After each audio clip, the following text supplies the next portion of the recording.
Compte tenu de la situation de couvre-feu imposée, se déplacer là-bas, c'était très compliqué. Et puis la situation était plutôt évolutive. Les mesures de sécurité n'étaient pas les mêmes d'un jour à l'autre. Le premier jour, par exemple, les restrictions imposées étaient toujours très fortes. Il y avait beaucoup de zones interdites pour les journalistes et ces zones étaient toujours en place durant la mission. Mais 2 jours avant l'Aïd, c'est-à-dire samedi, ils ont assoupli les restrictions. Les gens avaient alors le droit de se déplacer dans certaines parties de la ville. En tant que journaliste, dès qu'on voulait se déplacer d'un endroit à un autre, on était constamment soumis à des contrôles. On relevait nos identités, nos cartes de presse, et la sécurité prenait parfois des photos de nos cartes de presse. Tout cela pour avoir une trace et savoir où se rendent les journalistes.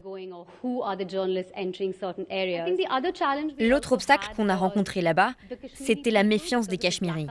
À cause de cette situation de blackout, les habitants sont coupés du monde et ils sont très méfiants et en colère aussi contre nous, les journalistes.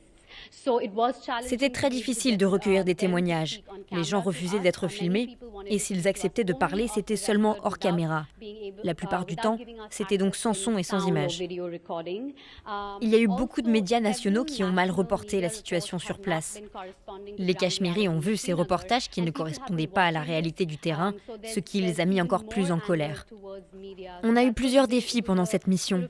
Éviter les contrôles sécuritaires de l'armée, composer avec la colère de la population sur place, essayer de bien évaluer une situation de couvre-feu changeante et enfin produire nos reportages.